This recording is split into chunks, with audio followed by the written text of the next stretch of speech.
What's up, YouTube? What's going on? Me and the other Coach K are back again for another episode of Greatest Sports What Ifs. And this is going to be a fun one, Coach.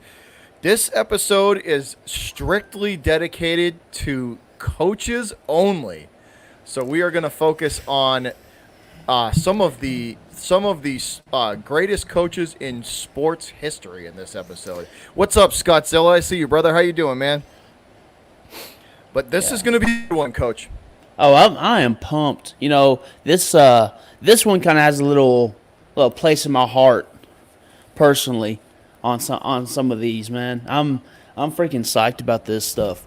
Yeah, It, doing a coaches only episode is going to be a lot of fun because there's a lot we're oh, going to kind of get into and I mean as we dive down the rabbit hole, you never really know how deep in the consequences for getting rid of some of these coaches could have been for some of these oh, colleges or professional organizations. oh, 100%. And like if we think about it too, like how a franchise or a college benefited from a coach getting fired. Oh yeah, I mean that's the awesome thing. squad in the house. What's up, Fire Destroyer, Leedy Goose? What's up, fellas? Member What's going gang on, in the guys? house. Goose with the Green Gang coming in hot. Oh, we got the The Gronk Green spike. Gang, member gang. What's What's good, Fire up? Destroyer? What's going on, guys? This is gonna be a fun one, Coach. This Oh, is gonna be a lot of fun. like I said, I'm pumped. When we talked about this last week about just doing coaches, Yeah. we were just rattling them off back and forth, and I'm pretty excited. Goose dropping them custom emojis. The Mario Hammer and the squad. What up, Arku?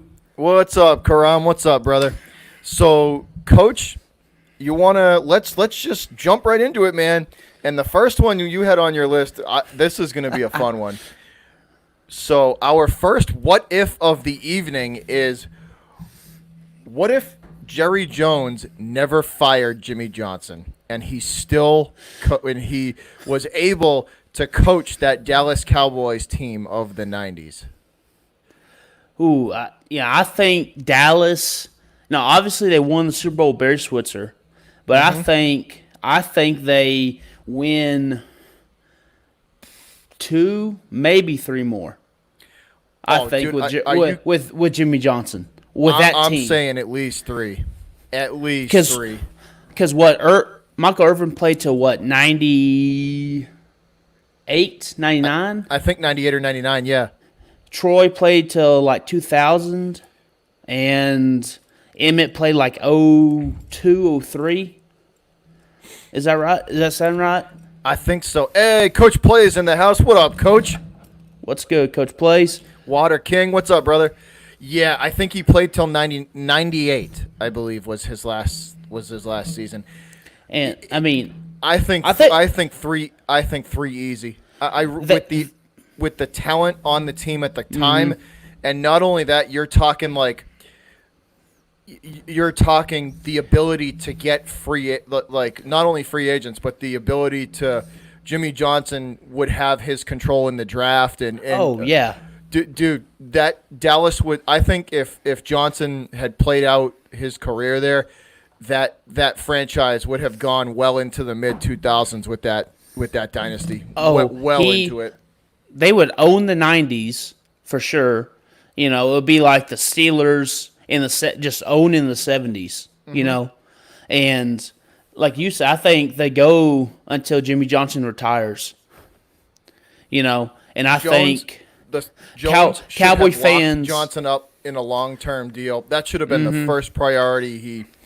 Jimmy, what do you need, bro? What do you need? What do you want Well, to stay here for 10 years? oh yeah, 100%. Because Johnson's whole thing is if I'm going to coach him, I want to buy the groceries too. If I'm going to cook the meal, I want to buy the groceries. That's what I'm saying. So he would get control in the draft as well, Yeah. a say in the draft.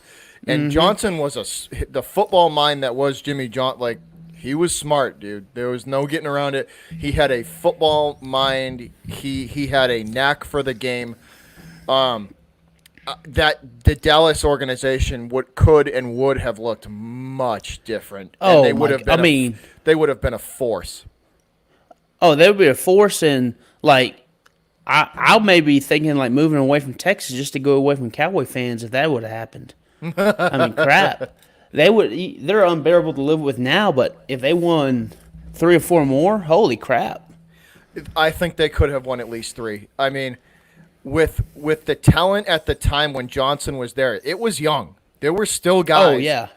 There were still guys that could have, that could have and would have stayed for another 3 to 5 years. It's and like you said, the free agents. yeah. Who would have said Jimmy Johnson wouldn't have gotten after Randy Moss after he left Minnesota? Mm-hmm. Because Moss has come out and said he wanted to be a Cowboy. And some of his best games were against Dallas because he took it out on them for not drafting him. Yeah. Oh yeah. Yeah. Think about that though. Put Randy Moss at the time on that Cowboy team. Like, come on. Oh my gosh. Oh my gosh. You talk about a freaking vertical threat. Holy crap. It would have. And with that defense, Yeah. that Cowboy D. Yeah. He would have won. Dude, I'm with you. I think this the floor is 3. I think the floor is 3 with that. He would have easily won 3. A lot of that team, when Switzer was there, that team was still young. Yeah, and Barry Switzer was just. I mean, obviously that he's more famous for being the coach of Oklahoma than the coach of the Cowboys. Yeah. And Jerry was able to do what he does and wants to try to be the smartest guy in the room instead of letting the football guys make the football decisions. Yeah. Let the guys who know what the hell they're doing and talking about Yes. make the damn decisions. Absolutely, Yes. 100%. It will go down to me. I mean, I don't know about how Cowboy fans feel about it. I'm sure there's some that but to me, as an outsider looking in, that was one of the stupidest sporting decisions out. Like, why? Why would you, especially with the pedigree that Johnson had heading in? Like, I'll never understand that. Well, I mean, I know why. It was obviously 2 alpha males banging heads. Yeah, it's Jerry's ego versus Jimmy's ego, and once Jerry Jones said, I'm gonna be the GM. I'm gonna pick the team. Jimmy Johnson said, basically, I'm done. I'm done. I'm washing my hands of you, man. I don't need to be here. If we're gonna do that, I don't need to be here. So, here we go. Pat 1984. He's a Cowboy fan. Pat, what do you? I want to get so he's a Cowboy fan and so is Karam, and Karam says that they would have been incredibly successul. Pat, what do you think, Pat? How successful do you guys think you could have been in the 90s if Jimmy Johnson never left? Me and the coach both say at least 3 more. Because what they have 5 now or 6. I think they have 5. I believe they have. So 5. we're talking they'll 8. have 8 Super Bowls. Yeah, As a franchise. Yeah. Minimum. We're talking that's the floor. Yeah. That Switzer coach team was still really young. Yes. Really young. Because what they won? How many with Jimmy? 3. 3 with Jimmy Johnson, 2 with Barry Switzer. And after that, that's when they kind of blew it up, right? Yeah. Like in 97, 98, they started to dismantle it. Because they couldn't afford the contracts or guys just started retiring. The cap wasn't managed well, and they just couldn't. They couldn't do. The cap just wasn't managed well. Right. Hey, what's up, Nitro Online, Vegas Vex? I see you, brother. He said so. Vegas says, yeah, eight as a franchise would have been absolutely obtainable. And you think I think about if Jimmy didn't leave.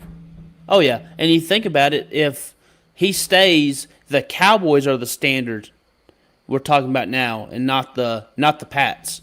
Yeah. Or not the People would look you- back. People would look Yes. back at that late '90s Cowboys team because guess what? If Johnson never left, that success would have easily carried into the mid 2000s. Easily. Oh yeah, and think about this too. Johnson never left. Brett Favre never gets a Super Bowl. Yep. He never gets one. Brady may not have. There's no doubt Brady would. I think if Or the Rams. The Rams at least. the might Rams would have, the Rams would have never, Yeah. before the Patriots, absolutely, yep, the Rams would have never got one. I just think Johnson. I think if Jerry Jones was smart enough to keep Johnson, I think that Cowboys dynasty would have easily extended into the early to mid 2000s, easy. 100%. I completely agree, man. I mean, it's crazy to think that ego got in the way of winning. Yeah. Oh, yeah. Pat says you guys might be right. Jimmy had them boys war ready in the 90s. Oh, Dude, he God. did. They were Absolutely. running through people. Dude, they were mowing through people in the night, like just absolutely mowing through teams. It was. They were a force, dude. They were a Oh. force, and they were playing together. I personally think it would have been at least 2003 before they started to really kind of dismantle things there. Before the salary cap really started to hit people hard. But I do think Jimmy Johnson would have held it together for another 3 or 4, probably 5 years more. He might have gotten some of those guys to be able to restructure and make the cap work. For that, yeah. Oh yeah, absolutely. Yeah, I think those guys enjoyed playing for Jimmy Johnson. Just kind of things I've read and looked, and it didn't look like they really enjoyed playing for Barry Switzer. No, they didn't. Jimmy Johnson had them boys ready to run through a wall for each other in the 90s. But look what he did in Miami in the 80s. I mean, he just kept the train rolling. I know. Johnson, but see, he proved it again because he did it with Miami. Mm-hmm. And it's like. I just with as football smart as Johnson is, and with those young, as young of a roster that the Cowboys had, the floor to me is like 3. Yeah, that's like I said, I agree. 3 is the floor, and I'm saying the ceiling 5. I would think 3. I Ceiling. would think 3 to 4 would be pretty easily. Probably the obtainable. ceiling. Yeah, I would think it. I would, but still, that would give them 8 or 9 as a franchise. Like that would. Yeah. That would. Again, they would be the standard Yeah. of Yeah. where everyone else is comparing. And all Jerry would have had to do is just literally take a step back and just say, "Look, Jimmy, I'm like just literally just put his ego aside for one decision, and just give Johnson what he wanted, and he would have stayed."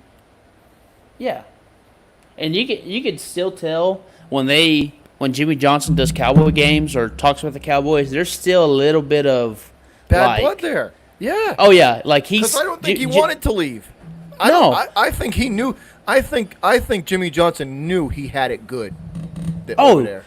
all Jerry had to do is just sign the checks. Yeah. That's all he had to do. Just sign the checks. But And he couldn't do it. Pat Oh, yeah, says, and- true, guys, but good old Uncle Jerry messed it up. He did, Pat. oh yeah, but And he again, goes, now he's trying to make it up to all the Cowboy fans. Pat, he's been trying to make up for that decision a year or two after he made it. And I think he realized it about 2 years after he let Johnson walk that it was the wrong one. Even with the win with the couple of wins with Switzer, it was still not really Switzer's team. nah, and and once Switzer got his guys in, that's when Dallas kind of started to go in downhill. Yeah. Yep. That's when they You know- started dismantling everything because he didn't know how to manage the salary cap and he didn't know how to manage, the guys like Jimmy could. Well, that and I mean, look at the quarterback play they had once Aikman left. Yeah. it took him what, 10 years until Romo? To find another one. Yep. Yeah. So I mean, it's again, And egos. I can tell you one thing: it wouldn't have taken Jimmy Johnson 10 years to find another quarterback. Oh no, heck no. It maybe would have taken him 2 to 3. And that's something like Johnson had, just an eye for talent. Like this guy can play. And he got not only that, but he could coach too. So like he would Yes. turn a C+ guy or a C- guy into a B or a B-. You know, he could coach. Yeah, no doubt. I like I said, I 100% agree with you, man. But we see it in sports all the time. Egos get in the way of winning. Yep. We see it all the time in sports, unfortunately. Pat, that's very true. He said good QBs are hard to find. Great ones are even more rare. Yep. Yep. And no, I don't want any part of Cam Newton. I think the reason why he's still unsigned is because the Panthers hid the extent of that injury, and I think people are finding out with the physicals that shoulder is toast. Yeah, that shoulder's done. I think That shoulder is I done. really do think that's the underlying reason why nobody signed him, because I think that shoulder is way worse than what people are leading on. Coach, take us into the next one though. Oh, this one's relevant, and especially with the Last Dance, episode 9 and 10 coming up. Yeah. What if Phil Jackson never left the Bulls? What if Jerry Krause said, Phil, you're going to stay in Chicago for as long as you want. You got the team. Go win more championships. What will happen if Phil Jackson never left the Bulls? Oh, I think they win at least 2 more. At least 2? I think So they get win, I think 8? they win at least 2. Yeah. Because at the 100%. time when Phil was I think a lot of contracts were getting ready to expire either that year or the next year after. But I still think Phil could have held it together and won at least 2 more. I think. Yeah. I mean, just, again, the Zen Master. Him being able to manage personalities, and I think he could once Michael retired for good, I think he'd have gotten guys to come to Chicago and play for him. Mm-hmm. You know? Like he got guys to come to L.A. Now, Yeah. Oh, no doubt. you know, I agree. I think he wins two more for sure. And he's pushing in the Into the third one, possibly. Yes, in the early 2000s. I think that 2001 year, he could have at least made a deep playoff run.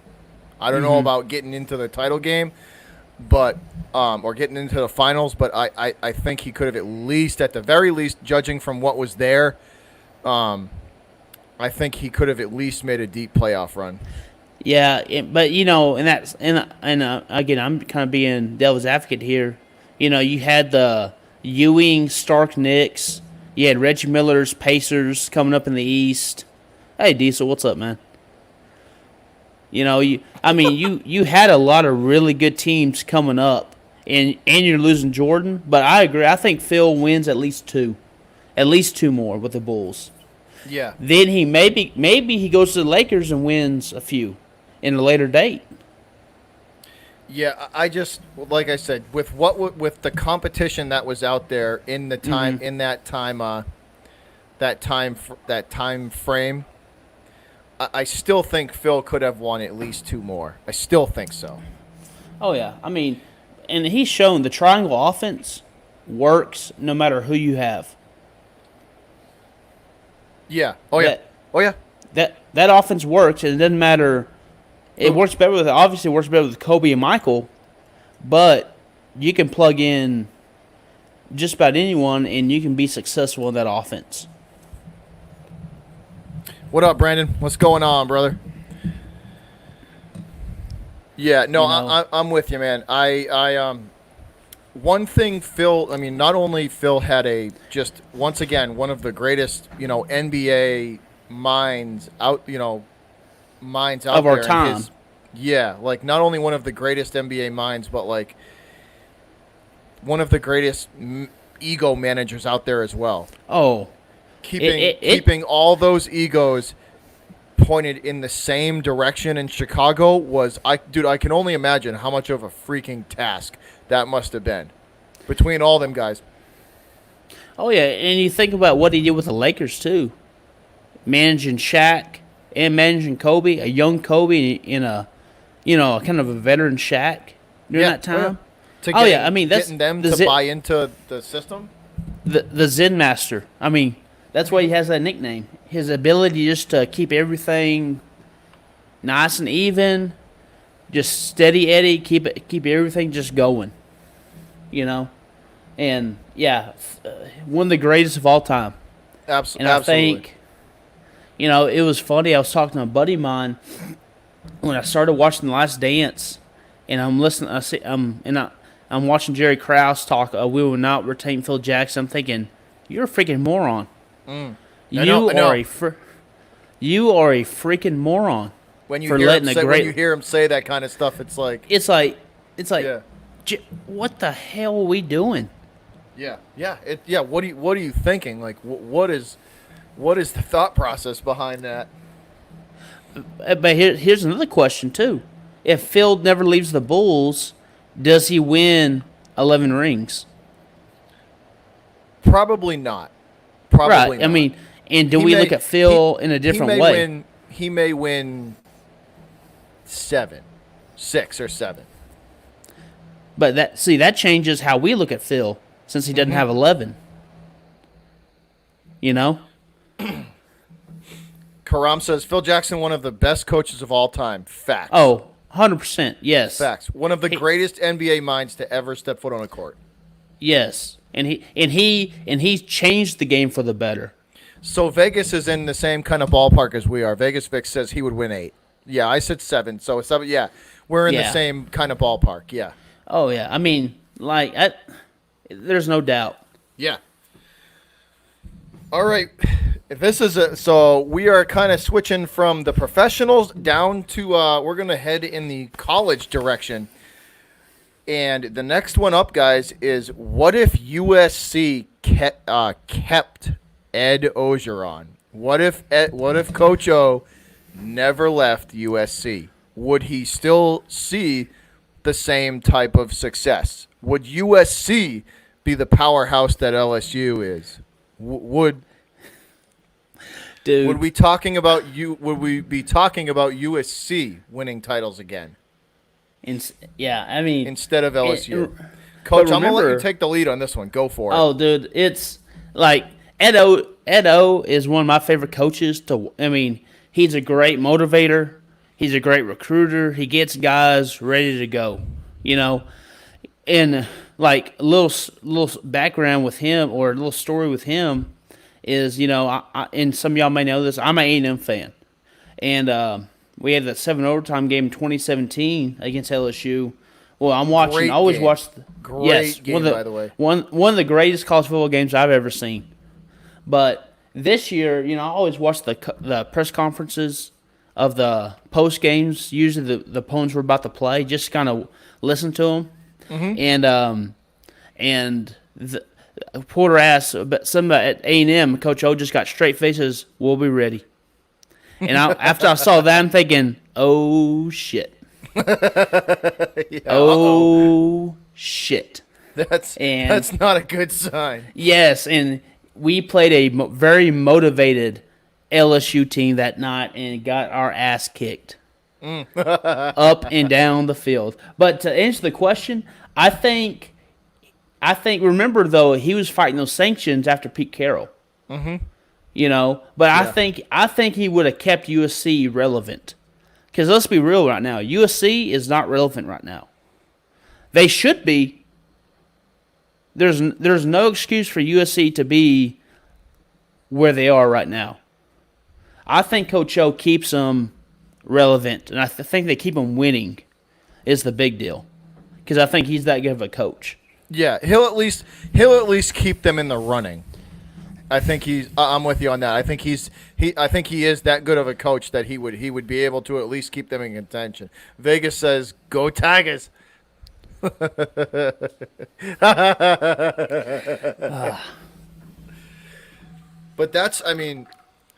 but do you think he has the same? Here's the thing. Do you think he has the same amount of success that he's had in LSU?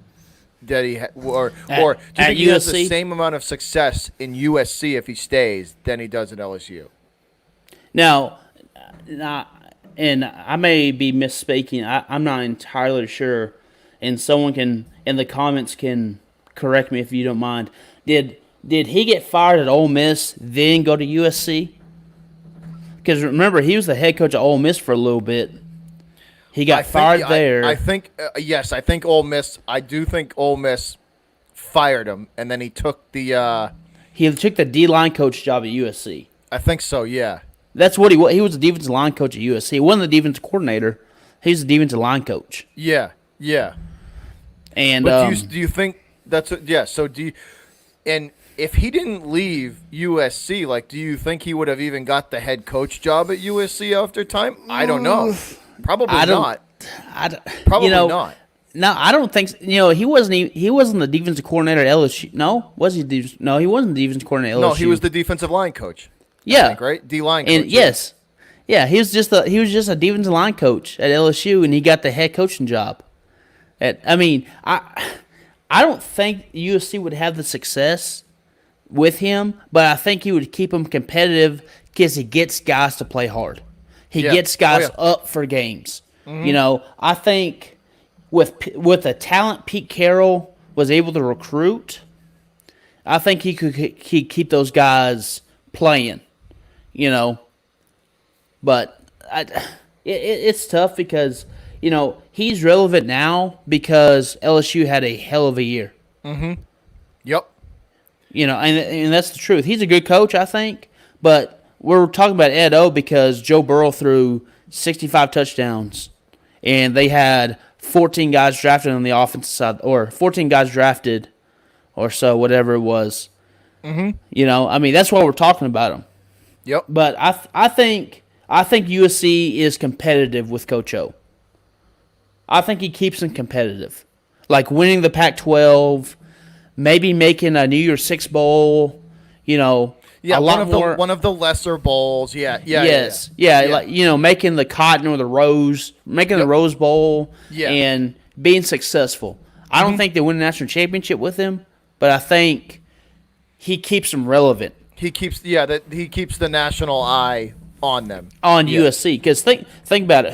Who's the program in the Pac-12 right now? It's Oregon. It's Oregon by far. Oregon and Utah. Head and shoulders above anybody else. Yeah. Yeah. Oregon, then like tier 2 is like Utah. Mm-hmm. USC they have slid down a long time since Reggie Bush and Matt Leinart. Mm-hmm. Since they lost them too. Yep. I agree. Yeah. Now, the next one, I'm going to kind of word this a little differently because I think it makes you think a little more. Okay. Would the Seattle Seahawks be in the same position they are if Pete Carroll stayed in USC? So the what if is, what if Pete Carroll never left USC? But just another angle for you to look at. Yeah. Would the Seattle Seahawks have been the same if Pete Carroll never left USC? And I'm going to go with no, because their Super Bowl was on. He motivated those guys. It was him. It was him and Russ. Yeah, I was about to say it was his eyes being able to draft Russell Wilson. Mm-hmm.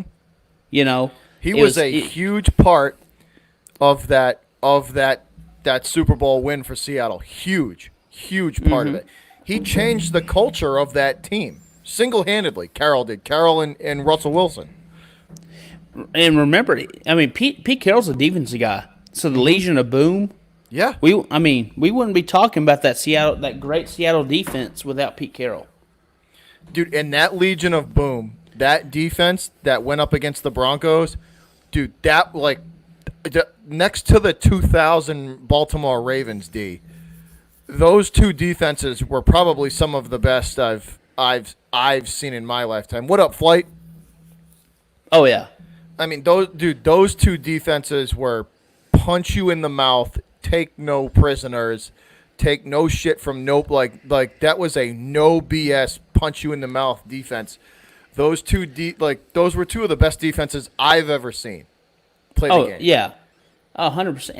And you think about this too, and it's kind of funny how this works. How people say coaching really doesn't matter. Pete Carroll leaves USC. Oh yeah, Pete Carroll leaves USC, goes to Seattle. Seattle does this. USC does that. As soon as he leaves. Now, granted, USC had sanctions after he left, but that's what great coaching does to programs in teams. I truly don't think the Seattle Seahawks win that Super Bowl against Denver without Pete Carroll as a head coach. True. I don't think they win that game. I don't know if they maybe would have been able. They might have been able to get there. Maybe, but that's like he single-handedly changed the like essence and the swagger attitude surrounding that team Yeah. came from him and Russell Wilson. Like he changed the culture of that team. And here's the question too: is Russell Wilson the quarterback of the Seahawks if Pete Carroll's not there? That's an even better question. Think about it. Russ was transfer. We'll leave that one for another what if, because we can dive into who would have picked him with that one. Yeah. Oh yeah. But that's another what if, man. What if Russ didn't end up with the Seahawks? That's definitely that'll be another one for another day, because we can really dive into the rabbit hole on that one. Oh my gosh. No doubt. And it's just like, again, Pete Carroll is that good. So Flight brings up another one too. He said just talking about the coaches, he goes, would the Eagles have won the Super Bowl without Doug Peterson and the Philly special, the balls to call the Philly special, that quarterback pass? Like, I'm telling you, dude, it's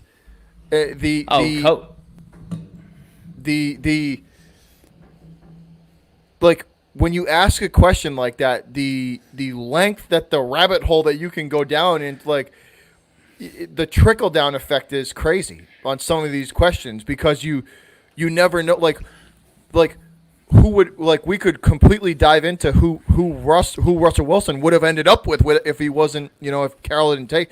But that's a whole different. We'll dive into that on a different episode. But that's going to be a spectacular question too. Oh yeah, and I'm just looking this up really quickly because I don't know. Let's see here. So he was the head coach of the Patriots. He was. Pete Carroll was a Patriot. 97, 99. Yeah, for 2 seasons. And it never panned out. It never worked. And then he went to college. Pete Carroll went to college after he left the Pats. And he had success. He had a ton of success.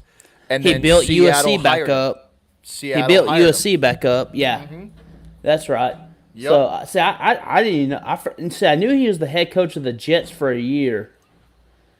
I knew that, but I didn't know he was the head coach of the Patriots for 2 seasons. Okay, see, I learned something. See, I didn't, because I was just kind of curious where he was before USC.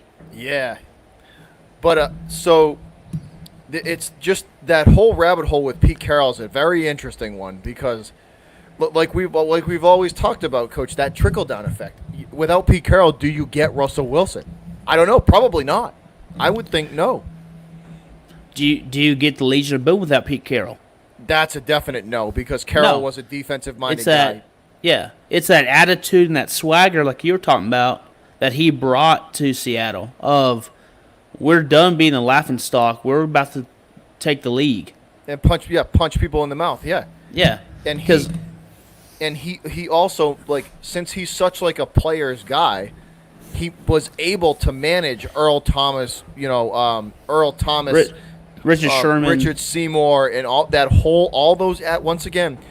Great and Hall of Fame coaches are not only great football minds, but they also can manage egos better than anybody on the field. and I'll comment on this. You look at Gronk when he's not around Belichick, and you look at Gronk when he's in the season. To me, that he's a totally different dude when it's in season. Because I think Belichick had something to do with that. Yeah. Like he was not gonna put up with Gronk's shit. Yeah, he would. Yeah, no, dude. There's no way. There's no way. It's all business with Belichick, and he's been like that since he got here. All business, no BS, no zero tolerance for stupidity. It's a very militaristically run organization. You fall in line and you do your job, and you play for the guy next to you. And if you don't like that, you can leave. It was Holmgren was the coach before Carroll, right? Yes. Yep. And he got him to a Super Bowl. Is that right? With Sean Alexander and Hasselbeck? Yes. Or I believe did he so. get him to the NFC championship AFC game? title game, NFC title game, NFC Tie title game. And what year was that? Was that the Kurt Warner? That was the Kurt Warner Rams year. That was, Was it- 97, I believe. 97, 98 season. Or 98, 99. It was I thought it was 99, I think, okay. 99, no, 99. One of When those. did they have Sean Alexander? It was either 97, 98 or 98, 99. One of those years. Okay, I was just wondering because Holmgren was there a while, right? At Seattle. Yes, I believe so. Yes. Okay, like I said, I was just trying to think, like, picture in my brain, like, where, like, Carroll was at USC from 01 to 09, so I thought it was a lot shorter tenure than that. Oh no, he was with he was with USC for a while, a long time. Yeah, and he built them back up. Yeah. Okay, like I said, I was just trying to, like, picture in my brain, like, where exactly, like, did Holmgren take over, then Pete take over from Holmgren? All right, Coach, lead us into the next one. Okay, this is a little close to my heart, too. What if Greg Popovich never coached the Spurs and he just remained the GM? And hired someone else, right? Yeah, and so, look, context here. Pop gets the GM job with the Spurs. The guy that's the Spurs coach, I cannot remember his name off the top of my head. It's going to kill me, too. Anyway, halfway through the year, they're underperforming. Pop fires him, and Pop just basically said, hell, I'll coach him. And the rest is history. The rest is you never look back. Yeah, so what if Pop remained the GM and did not coach the Spurs? I don't know. Would they have 5 rings? Probably not. I think they at least get 1 or 2. I think the ceiling, if Pop if Pop wasn't coaching them, the ceiling would be 3. I agree. I think they get 1 in '99 with David Robinson and Duncan. That 99 year is a given between Robinson and Duncan and the rest of the bench. Yeah, that's a given year. I think they win 01, maybe 5, maybe. The 01 one would have been a lot tougher because they would have run into I think they would have because Go ahead. Oh, because that year, that was the end of David Robinson. So you had an older David Robinson playing. Yeah. Duncan was playing a lot. I think Parker was part of that crew in 01. He was. But Manu wasn't there yet. No, Ginobili was not. But no. you had like Steve Kerr, Robert Ory, Bowen was, I think, with that group. Mm-hmm. So you had some good players, but like you said, do they beat the Pacers that year? That's. Or I was it just the gonna Nets? say, I drew Or a the blank. Nets? Was the Pacers or the Nets? Oh, it's gonna freaking kill me. I drew a blank. I was gonna say I think they run into the Pacers that year, and I don't know if they would have been able to beat them. Right? I'm looking up right now. Is it the I think Pacers? I think it's the Pacers. I feel bad being a Spurs fan not knowing this.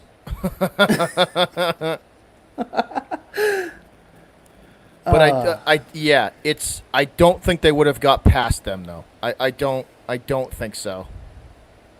Yeah.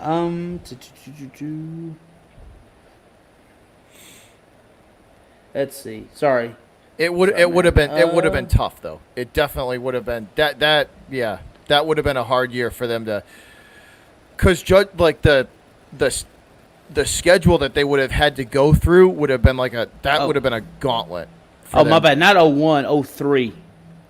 03, 05. No, I'm sorry. Yeah, no. Holy crap. Yeah, 03, 03, right? 05. 03 was Yeah, the 03 was the 03. Pacers, right? Yeah. Yes. Oh, yeah, 03. So 99 was the Nets. 03 was the Pacers. The 05 Pacers, was yeah. the Pistons. I don't know if they would have got. I don't know if they would have got through the Pacers. I think that was a. I think the Pacers were a bad matchup for them that year. Yes. I 100% agree. So, yeah, that was 99 was the end of the Patrick Ewing Knicks. Yep. So, like you said, I think they win, but I don't think they win 5. No, I really They don't. might have won. They might have won 2 out of that series. They might have been able to take 2 games from them, but winning the series, probably not. And I mean, and you think about it too with Pop coaching, and he's buying the groceries too. You know, Yeah, he's involved with the drafting players. You wouldn't get R.C. Buford, and him and R.C. Buford work so well together. They're able to identify talent and go get it. You know, Yeah. but I agree. I don't think they win 5. I think 2 for sure. I think they steal two games. One at home and one away. Yeah, I don't think they win 5 though.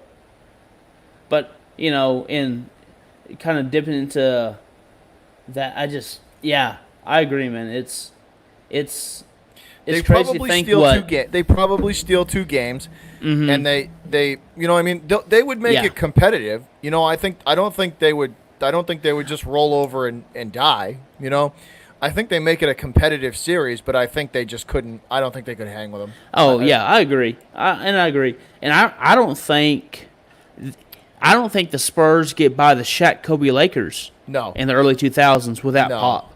I don't think so. They Not without were too Pop. dominant. Not without Pop. No, there's no way. With Phil, him and Phil going at it in the early 2000s. Yep. So I mean, yeah, I don't think the Spurs might have won 1 championship, maybe 2, and that's a big maybe. Yeah. I Hey, think. so Karam puts a good what if in there. He said, "What if James Dolan never owned the Knicks? If Dolan never takes ownership of the Knicks, Does the train keep going with the Knicks? there's a possibility because Dolan's an idiot.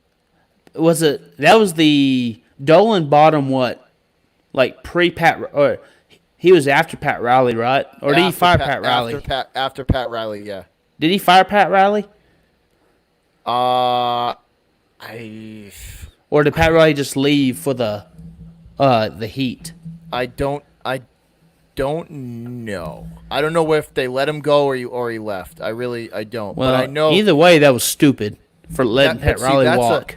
That's a good one, though. Cause that's a good one too, though. Because it's like, if the ownership remained the same, they obviously bring in a better coach. They obviously bring in better coach, better players, and we could be completely talking about the Knicks because we all know what happened after the Ewing era.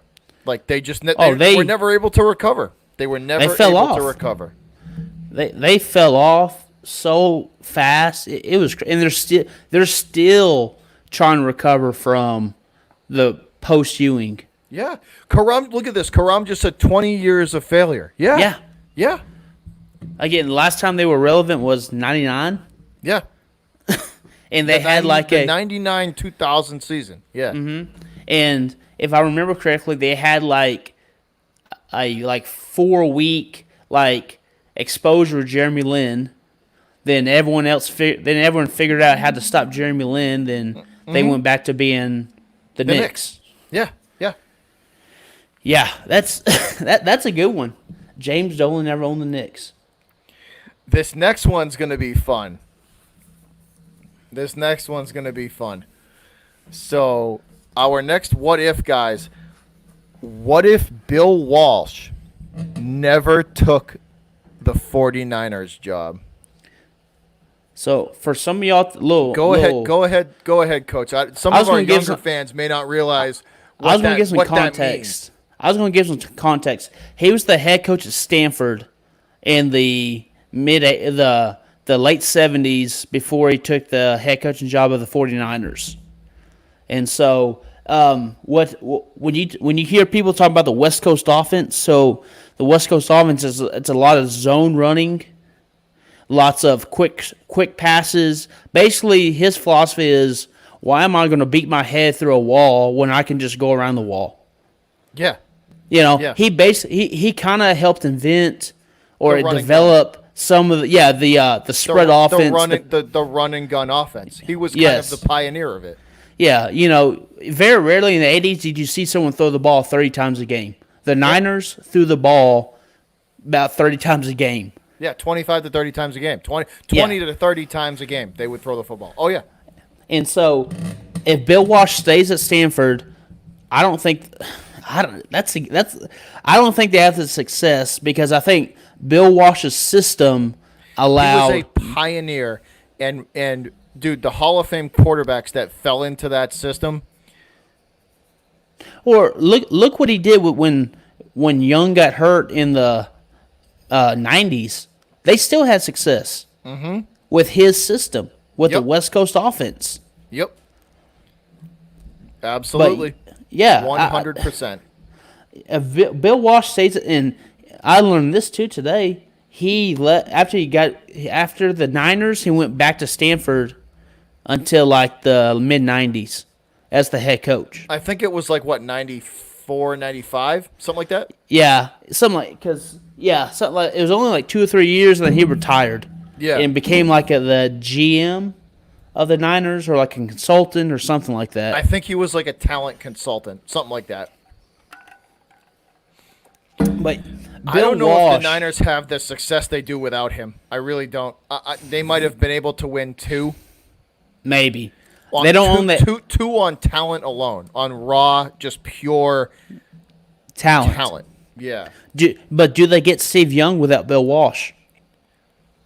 I don't know. I don't know. Yeah, That's a big question mark. Maybe. I mean, maybe. he I know- fit Bill I know- Walsh's system so I well. know upper management was interested in him. I know they were. Upper management was interested in him. So without that push from Bill Walsh to get him there, does it it might happen. I'm not 100%. It might have still, he might have still ended up in there. But I'm saying just off pure talent, I think they win two. They don't own the 80s like they did. No, there's no way. Nope. Yeah, They needed Walsh. They needed Walsh, and they needed his system, and they needed that. They needed his coaching mind to do what they did in the 80s. Yeah, and think about all the coaches off his tree. I mean, Andy Reid is a Bill Walsh. I think he's a Bill or Holmgren. I know Holmgren, and I think Andy Reid might have coached for Bill Walsh. I know Holmgren did because that was kind of the whole Gruden. No, he was a Holmgren guy. But yeah, I mean, Bill Walsh, he changed the game Yeah. with the West Coast offense.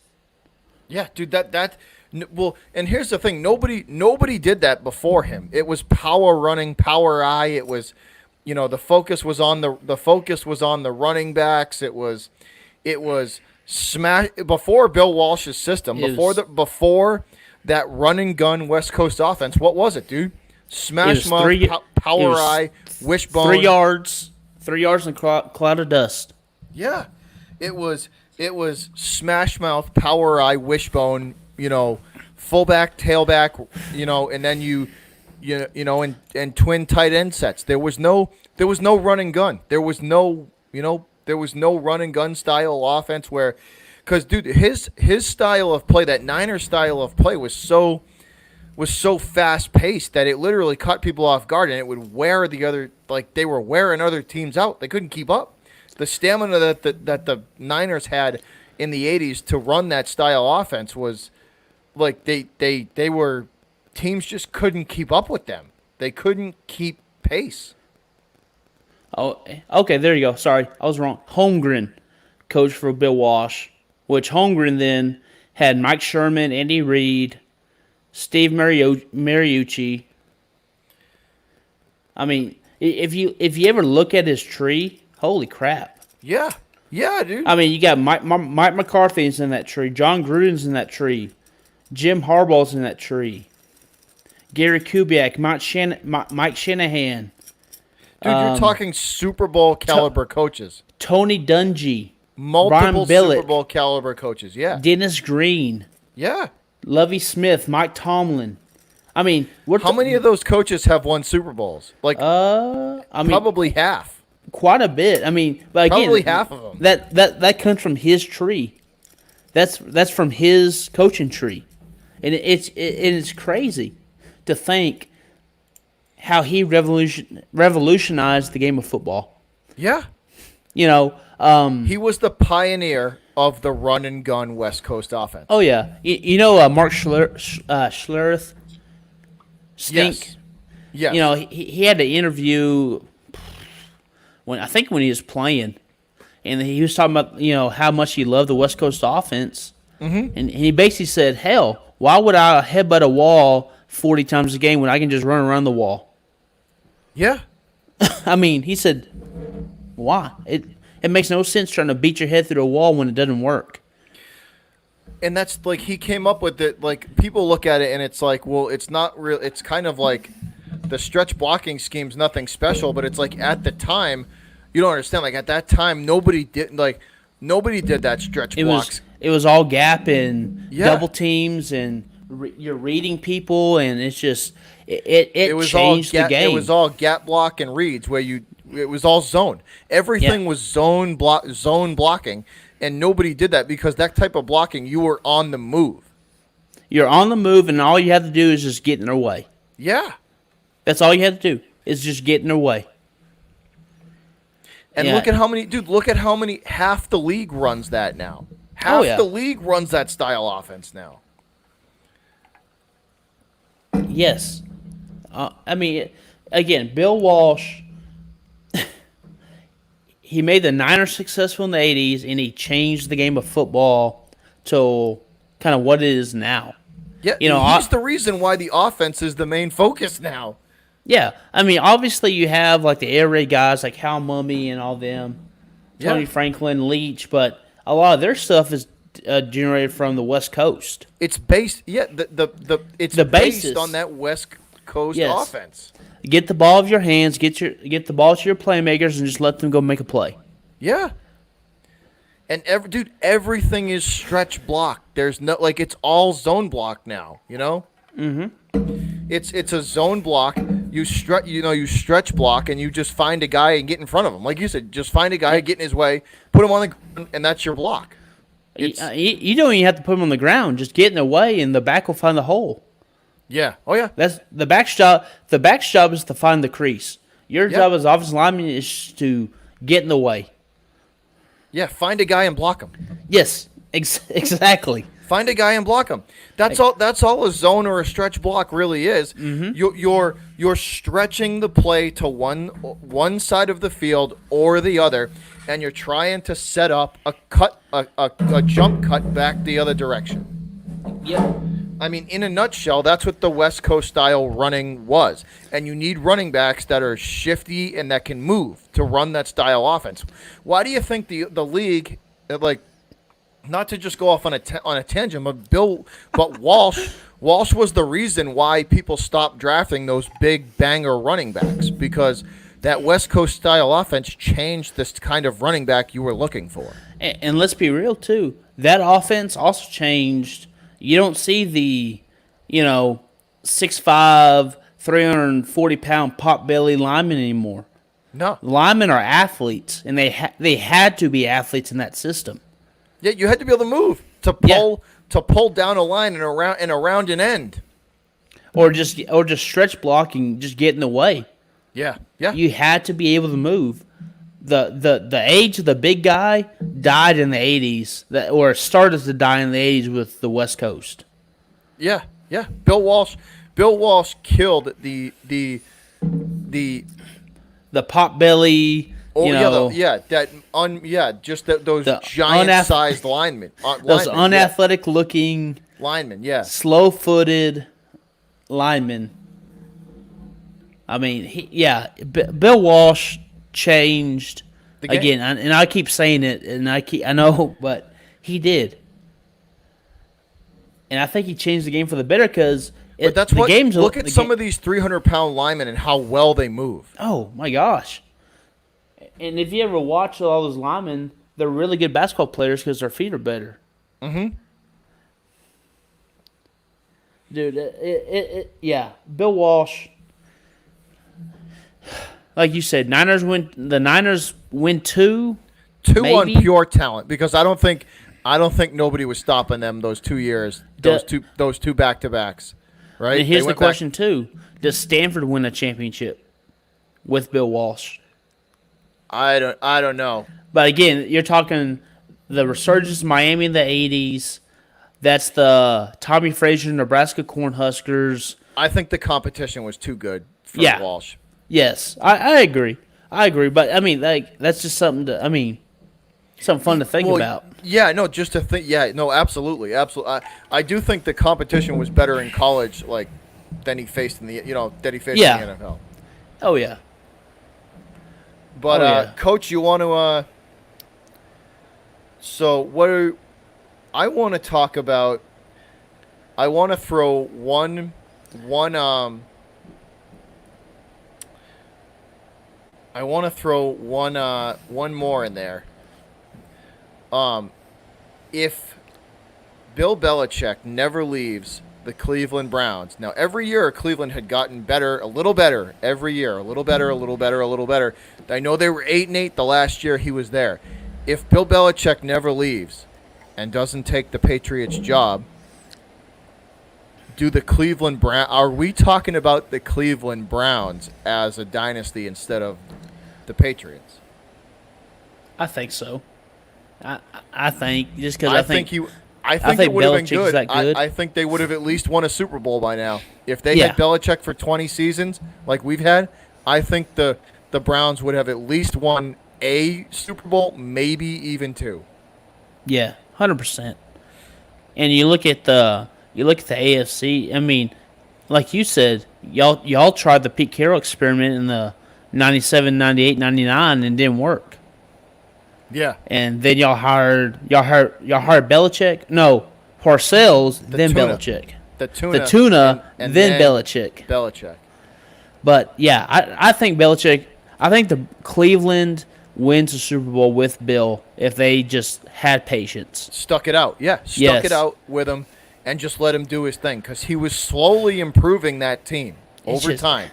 The media here, you know what really happened? The Cleveland media put pressure on ownership because they didn't like the way Belichick he operates with the media, because he doesn't like the media. No. And you have to be thick-skinned to deal with Bill Belichick. The media in Boston deal with him. They take his crap, but they also ask him, the tough questions.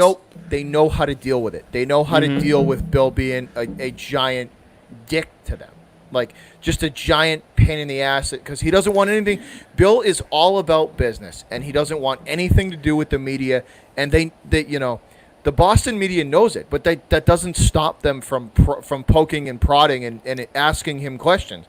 The Cleveland media, in my opinion, is what really screwed that Browns team, because that's what caused Belichick and that's what caused ownership to get rid of Bill. And like we talked about last week and we talked about it before, it's just it's the, like you said, the Boston media is so much just the thick skin. Yeah. Than Cleveland. And we talked about it last week, and I'll say it again. If there's a fan base in the NFL that deserves a Super Bowl, it is the Cleveland Browns, because those fans show up every single year. Even when they just suck, those fans show up for Cleveland. Yeah, they fill that stadium at least half. Every game, at least half that stadium is full. Even that year they went 0.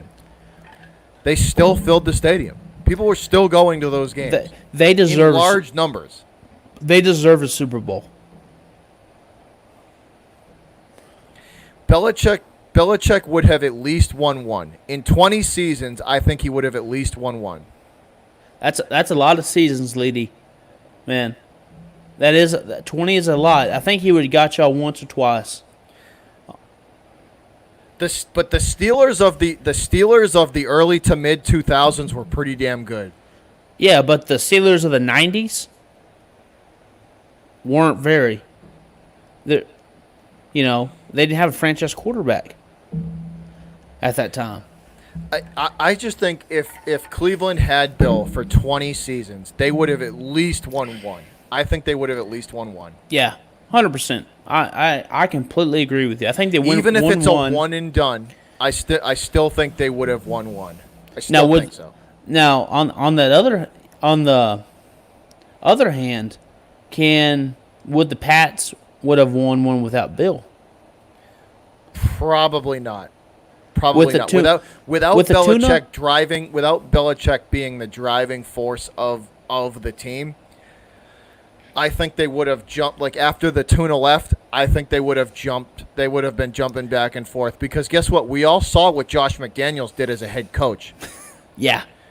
Like, the dude made the like, they would have stuck with him for a couple of years. They would have probably tried to make it work with him for a couple of years. They're lucky that Belichick, like Pats fans got to realize that Bill, we're lucky, because look at how bad the rest of the league has struggled to find, replacement coaches for all-time greats. Yeah, it would, dude. When Belichick retires, it's going to be a struggle to try and to fill those. You're talking a guy who a legend as a coach. To fill those shoes is going to be an extremely hard ask of anybody. And I'll comment on this too. What you and this kind of, I just thought about this when you're saying the Boston media knew how to deal with Bill. You're right, but why? Because he wins. Mm-hmm. If Bill was losing, I don't think he would.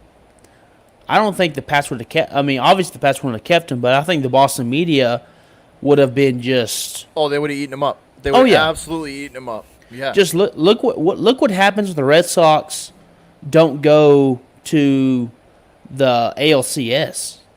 Dude, the Boston media in the last couple of years has been chewing up the Boston Red Sox organization. They have. Oh. They've been eating them alive because of all the talent on the team, and yet they can't get there. Like I'm telling you, they're relentless. Because of stupid ownership and stupid coaching decisions. Like it's Boston and New York are two of the Boston, New York, and California. Those media, those are the toughest. Mostly Boston and New York. Those are the toughest places to play with championships because they not only like they expect our expectation for 20 years has been AFC title game at least, or a World Series championship run. We're going to get to the ALCS at least. The Or expectation the Eastern Conference Finals Yeah. for the Celtics. You name it. The expectations in Boston and New York are way up here, whether you like it or not. That as a rookie, as a free agent signing, those are the expectations that you're stepping into. But why? Because they've won in the past. They have that pedigree of championships. I agree, man. I just think just over the you can't tell me that in 20 seasons Belichick would not have been able to win a Super Bowl with that team. I realistically think that Belichick could have won one with Cleveland if management stayed out of his way and let him do his thing. I think the Browns would have had a Super Bowl in the last 20 seasons. I really do. Realistically do. Oh yeah, 100%. Because let me ask you, and I'm making sure I get my facts straight. He got fired in what, 98? Is that right? 97. 90. I believe it was 98. I believe Okay, it was so 98. When did the Cleveland Browns relocate to Baltimore? That would be a question for Leedy. I'm not 100% sure. He's Leedy. in their division. He's in their division. I think it was two. I think it was It was 99, before the Super Bowl, 99 obviously. 2000. I think it was So 99 2000. that team Bill built won a Super Bowl Yeah. with, to me, average coach. Yeah. Just Yep. saying. I mean, come on now. Come on now. That's what I'm saying. That's what I mean. Like, imagine Bill Belichick with that 2000s Ravens Oh team my still in gosh. Cleveland. Come on. Oh my dude. gosh. Come on. That's what I'm saying. It's to me, that's just. I think if Bill had that amount of time to do his thing and set the team up the way he wanted to set it up, I think Cleveland has its Super Bowl. And you name it, in whether it's at the beginning of those 20 seasons, the middle, or I think it's in there somewhere. RQ, I 100% agree. Boston is a championship city. I mean, again, it's just. Look at all them banners in the background, bro. Yeah, you should have heard. 17 of them. Yeah, I made a comment to Butcher about those banners in the thumbnail. You in our like that, text. don't you? All 17 of them. We City we of only have Champions. five. We only have Hashtag five, City so of it's Champions, bro. we only have five. So we like our Raptors a little cleaner. Granted, half of those were won before you were born. No, Yes. they were the Celtics. Yeah, the Celtics 60s, 70s, and 80s. Oh, they were belonged to them. a freaking juggernaut during that time. 60s, 70s, and 80s belonged to the Celtics and Lakers. Yep. It was those two teams. It were Yep. those And two they- teams were the teams that were fighting it out. Which is funny, and they kept the NBA afloat for those years. Yep, absolutely. But dude, it was I mean, to kind of go back to that point you were saying, they win the Super Bowl at least one with that. At least one in 20 seasons. At least one. And they might have won two with that. We're talking about the Baltimore Ravens defense was in Cleveland, the 2000s, and you said yourself that 2000s Ravens defense is one of the best you've ever seen. Yeah. And with Bill, and that's Bill's baby. The defense is his baby. Yep. So I mean, would two be a stretch Probably with that not. team? Probably not.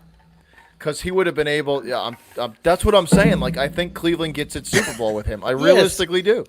And like I you said last realistically week, think Cleveland gets its Super Bowl with Belichick at the helm. If he Cleveland is a football town. It's not a basketball town. It's not a baseball town. It's a football town. If they won, if that Oh. team had stayed in Cleveland, if that '01's Ravens, if that 2000's Ravens team had stayed in Cleveland, like, dude, they would have burned the city to the ground. Oh, it would in have been celebration. It would have been Yes. like it would have been literally a week long drunkenness. People wouldn't have gone to work. Oh my like, gosh. Oh, It dude, would- it would have been madness in that city Oh. for a whole and, week. And like we were talking about last week, think about how they acted when the Cavs won it. Yeah. And again, Cleveland's not a basketball town; it's a football town. But we can open it up, Coach, to the chat if they want to throw some what ifs at us, Let's and do we'll it, give man. our opinion on them. Let's do it. We'll open it up to you guys if you want. So throw your what ifs in the chat, and we'll talk about them for a few minutes. But yeah, it's I mean, throughout history, dude, coaches matter. Coaches matter. No matter all the talent in the world, here's the thing. Talent only takes you so far without a direction.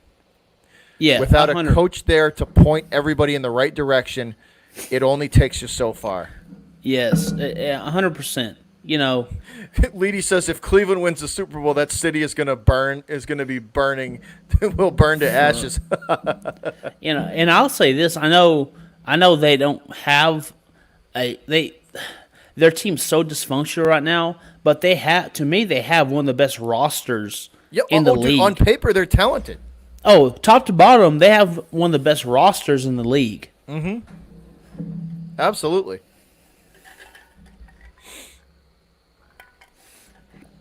But I mean, it's I got trying to- a question for you. What if Andy Reid never leaves Philadelphia and goes to the Chiefs? Does Philly win that Super Bowl with Andy Reid, or I don't think did they need Doug Peterson to get it done? oh my gosh, that's a good question. Because you look at the end of that, we talk about managing egos. Dude, Andy Reid lost T.O. and McNabb at the end of that. Yeah, I mean, He lost was the able- locker room. he was able to manage those egos for so long, but at the end of that season, he lost them.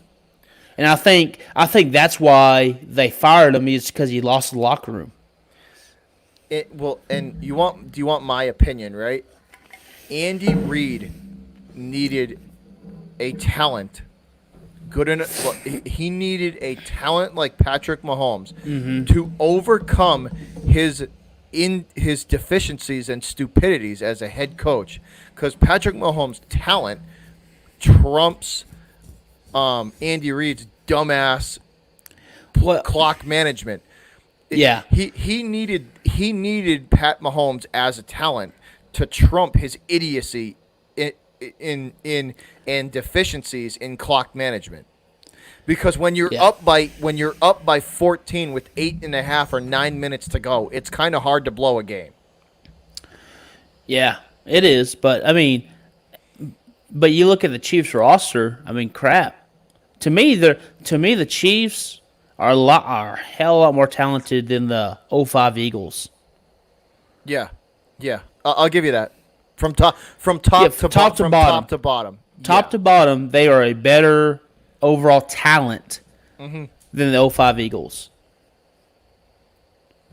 You know, and I think the clock management thing is, again, him as an offensive coach of just got to score. We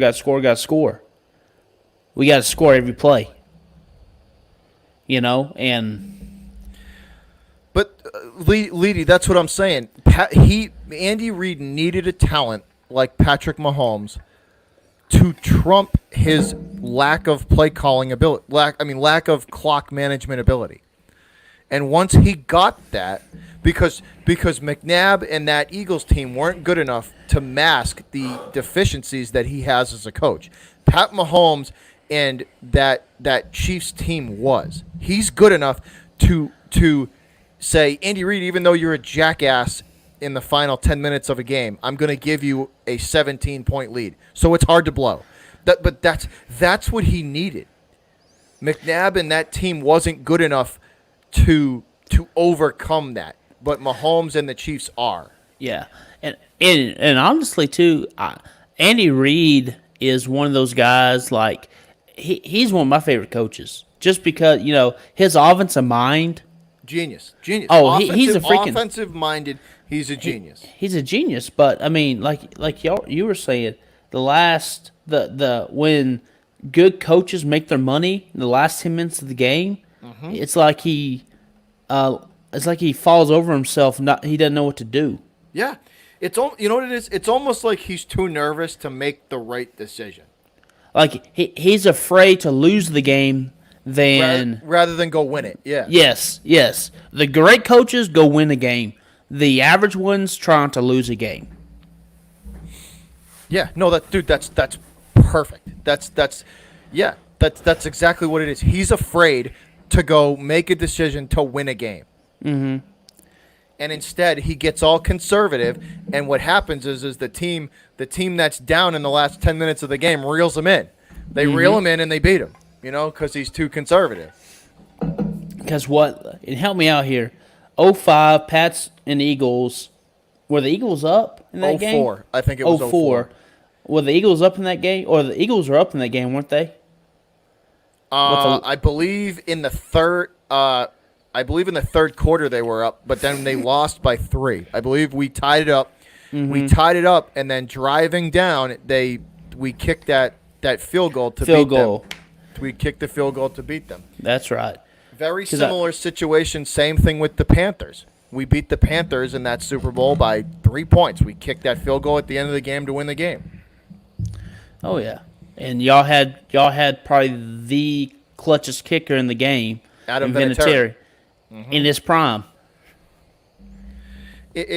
But like just to kind of like just sum all this up, guys, like raw, uncoached talent can only take you so far. There is a limit to that. There is an absolute limit. You need to take a raw talent and coach it and refine it and improve on it. And if you can't do that, you'll get to a certain point with a team, with a player, where you're literally just running on a treadmill, and it's just wash, rinse, repeat. It's the same. The team's going to end up with the same result every year without coaching. And to me, the college game, you see a lot more of that in the college game than the NFL. Yep. Just because you're dealing with 18, 19-year-olds besides doing with 30-year-olds. Yeah. Yep. Those kids, they develop a lot quicker. Good coaches, Nick Saban, Coach O, just off the top of my head, Lincoln Riley, those great coaches develop those 5 stars into NFL players. And dude, not only NFL ready players, but studs. Yes, guys that you can plug into an NFL roster, and they will go through training camp and start. Your Henry Ruggs, Jared Judy, Hightower. Yep. I know I'm listing off a lot of Bama guys, but I mean Saban is the standard for developing 5-star talent into the NFL. Yeah. Well, just look at the top 10. Look at the colleges in the top 10. Those coaches are there for a reason. They're there to develop NFL caliber ready players where they can literally be drafted on a team, go through training camp, and start. And that's why a lot of those teams in those same conferences, that's why some of those coaches lose their jobs, because they can't develop talent very well. And they will, and these programs will find coaches that can develop these players and get them ready for the next level. Yep. Coaching matters. Coaching matters. With the 4 or 5 that we've run down for you guys, any one of those teams, that you keep Jimmy Johnson. I mean, we'll go through them real quick as a summary. You keep Jimmy Johnson on the Cowboys. they're a dynasty. They are an absolute dynasty. They're a wrecking ball of an organization. They are a buzzsaw that nobody even wants to mess with. They set the standard of winning. Phil Jackson stays on the Bulls. That organization becomes yet again a dynasty. A dynasty. That is the gold caliber. That is who you look at to develop your franchise. Like, that is the standard in basketball. Phil Jackson and the Bulls are your standard. This USC with Coach O, once again, he improved the improvements, and the Coach O would absolutely keep that USC program in the top 10. Absolutely. They will keep them relevant. Which is USC is not relevant right now. Yeah. No, absolutely. And if Pete Carroll never leaves USC to go to the Seahawks and coach that team, I don't think they beat the Broncos. I don't think that team beats the Broncos in the Super Bowl. I really don't. Without Pete Carroll's drive that in the fire that he lit under those guys that year to play like they did, because they were a buzzsaw. That Legion of Boom was freaking ridiculous. Yeah. And that's a big part of that was Pete Carroll driving those guys to be as good as they could. Pop taking if he didn't just say I'm going to coach these guys, without Pop, the Spurs dominance wouldn't be there. It wouldn't be there. And we've talked about it. The Spurs are the gold standard of consistency. Yeah. 23 seasons. 23 seasons. They have made the playoffs. Yep. And won 5 championships. And won 5 rings from it. That is consistency. That is coaching. That is coaching. That's recruiting. That's cap management. That is what Pop does best. Yeah, that is a Hall of Fame caliber coach at his best. Minus managing the 20th century star, but the egos too. No, but he's Pop's like Belichick. Yeah. You fall in line. He's no nonsense. You fall in line. You play as a team, or we get rid of you. Yep. And unfortunately, we're talking about JD. With JD mentioned, with Kawhi. Yeah. If Pop just, if Pop Kawhi just didn't want to play with the team anymore, and Pop said, "You know what? We're going to wash our hands of you. Go ahead." Yeah, and unfortunately, sometimes it goes back to bite you in the butt because you lose. One time in 23 seasons. I know, but one mistake in 23 seasons. Oh, there's no doubt. And again, it's me as a Spurs fan used to winning, wishing you had the talent there. Yeah. Yes, and just getting just used to being the first place team in the West or second place team in the West, and looking at a championship, and not thinking, "Oh, we need to blow this up." Yeah. And the final one that we talked about, guys, Bill Walsh. If he never took that Niners job, that I realistically think that Niners dynasty doesn't exist. They might win 1 or 2, but they're not the powerhouse that they are. Yeah. Once again, the talent to coaching ratio wins out, or wins out again. Without Walsh there driving those guys to be as good as they did, that team isn't the dynasty they are. They don't own the 80s. They might win 2 off of pure talent alone, but that's the cap. Exactly. Coaching matters, and I don't care if you say, there's that old saying, it's Jimmy's and Joe's, not X's and O's. Well, like you said though, those Jimmy's and Joe's need direction on how to get stuff done. You want to know why the Patriots have been so successful over the years? Because Belichick has been able to draft C-plus guys and make them B's. Turn them into B-plus guys. And when you have an entire team from top to bottom with B-plus guys, that's better. This is why they've been able to stay in contention for so long. That's because an entire team of B-plus guys with phenomenal coaching every year they're in contention, and when the matchups fall in their favor, which over the years they have, and you have a little bit of lady luck on your side. Got to though. But you know what I mean? That's how you win championships, like coaching. Yep. Coaching wins, and again, I don't care what people say. It's coaching. It is. It's coaching matters. Yeah, and it absolutely does. These teams and these dynasties would not exist without the right coach driving the bus. 100%. 100% agree. You know, yeah, and it drives me nuts. Again, as a coach, it drives me nuts. You know, listen to people say, "Well, he can't coach. He's not very good." Dude, he's in the NBA. He's a pretty good coach. He's in the NFL. Yeah. He can coach. If he's in the NFL, he can coach. Yeah, if he's coaching, you make it to that level. Yes, if he's coaching major college football, he can coach. Mm-hmm.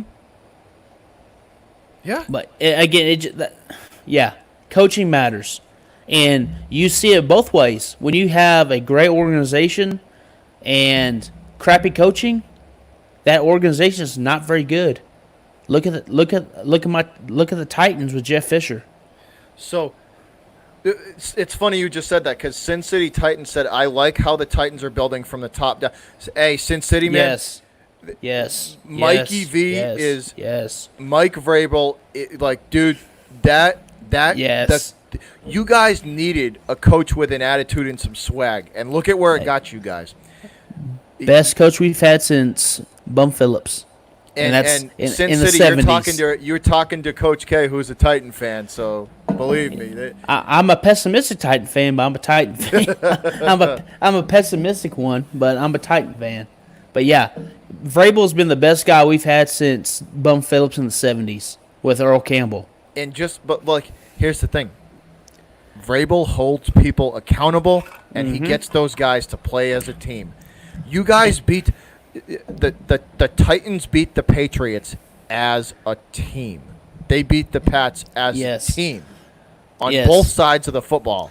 And Vrabel took a play from his mentor and was mocking him openly on national TV while Belichick was screaming at the refs because he knew what he was doing. He knew what Vrabel was doing, and Mikey V's just looking and just laughing. When Vrabel called those two timeouts and trolled Belichick on TV, I was like, all right, I liked Mike Vrabel before, but I like him even better because he has the balls to troll Bill Belichick on national television in the playoffs. He's a Belichick guy.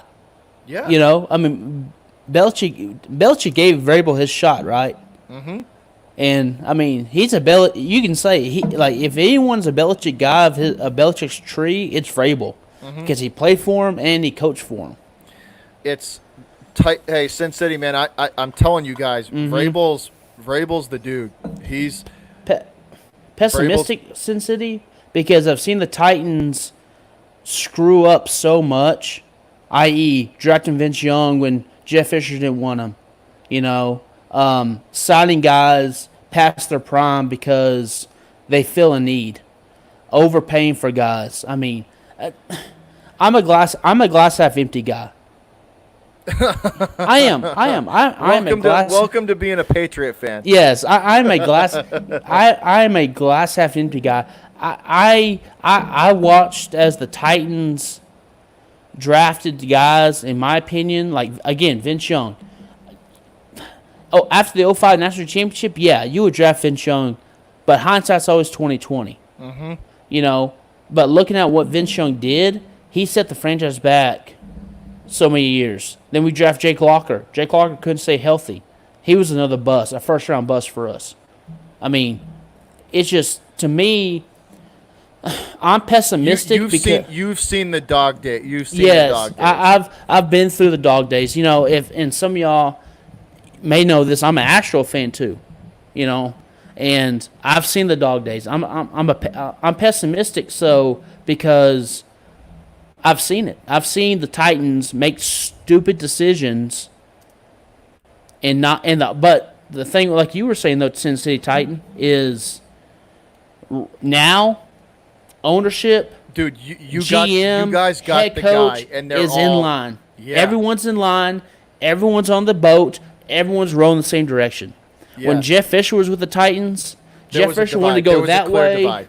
Bud Adams wanted to go this way. The GM wanted to go another way. I mean, we did not have a direction. Now, hey, dude, I'm agreeing with you, Sin City, man. But again, I seen the mediocrity of the Jeff Fisher years, and that's why I'm pessimistic. Sin City, it's the Titans grew up as a franchise this year because they realized, you know what they realized this year? You know what Tennessee realized?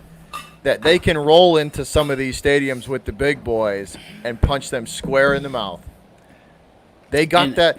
The Titans as an organization, not only as an organization but as a fan base, got a taste of like, hey man, Winning. We're real close to that, to the line. You know, we're real close to where we want to be. And let's face it, the last time the Titans have won consistently is when we first got to Tennessee, the late '90s, early 2000s. Mm-hmm. That's the last time. But that from is all coach, yeah. like we just said, man. That is the coaching. Like Sin City said, that's the coaching. That's the GM. That's Yep. the organization. Everyone being going the same direction. All in the same. They're everybody's rowing the same direction, and it's from GM, owner, and the coach. The coach is like Yes. Jeff I mean, Fisher. we've already said, guys. The main focus of this episode was is just it's coaching absolutely matters. A team can be as talented as you want them to be.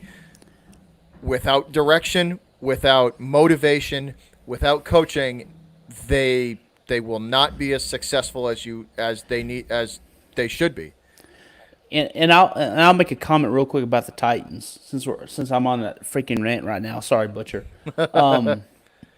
You look at the 07 Titans with Chris Johnson and Keith Bullock. We got beat in the first or second round by the Steelers. Should have gotten beat that game, I'll say. But I think the Titans were successful in spite of coaching, in spite of Jeff Fisher.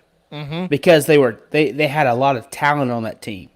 Now you look a few years after that, and the Titans, I think, go win like 3 games. Yeah, because the Yeah. talent had gone. Yes. Had gone. Overpay for Chris Johnson. I mean, again, that's why I'm pessimistic. But I'm excited, and you can ask Bobby, man. I am pumped about the direction. Yes, since that was the 11-0 start. That was the 2,000-yard season by CJ2K. I think, if I remember that right. Can I just make a real quick comment? Yeah, bro. Sorry. I loved seeing the Titans kick the Ravens square in the mouth. Oh, yes. As a Patriot fan, I was I wanted that. So I wanted you guys to go in there and I wanted Henry to run for 300 yards and 6 touchdowns. Like I wanted to see the Ravens just get absolutely kicked in the mouth. My favorite part of that game was Earl Thomas was running his mouth before the game, and Derrick Henry, the stiff arm, right? And Henry throws him, and after Henry throws Earl Thomas, he didn't Earl throw Thomas him out the club. He did not want any part of Derrick Henry after that. The Ravens did not want any part of Derrick Henry after that. Oh yeah.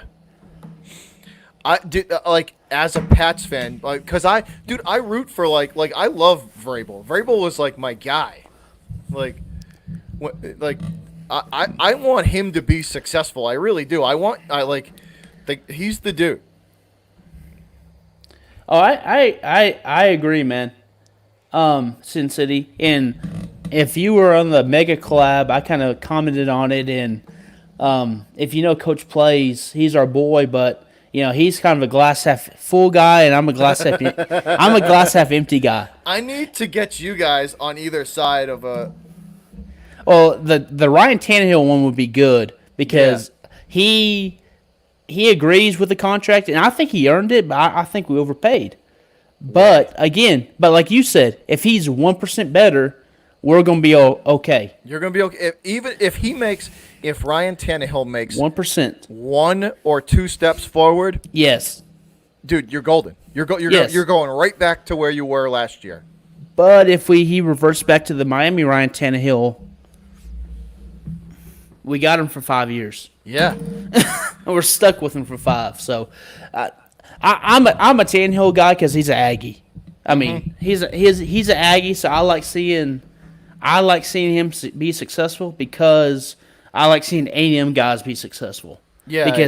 Because that's good to me. That's good for Texas A&M, and so it'll be good, man. Like Bobby, I appreciate, dude. It was a lot of fun. Hour and 35 minutes. It doesn't feel like an hour and 35 minutes. I know we chopped through that pretty quick. But like I was saying, guys, like we've both said, it's like coaching matters. Talent only takes you so far. Without a coach to direct that raw undeveloped talent, it will never reach its full potential. The team, the organization will never reach its full potential. And these teams that have these good coaches, you're going to watch the Titans and Mike Vrabel. I guarantee they're going to try and lock him up long term as soon as it's humanly possible. They need to.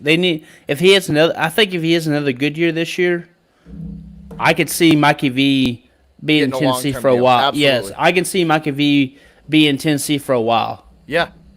But so I mean, like we said, guys, this was a lot of fun. Without these Hall of Fame head coaches where they were and the time that they spent where they were at, these organizations would not look the same. They would not be as successful as they were.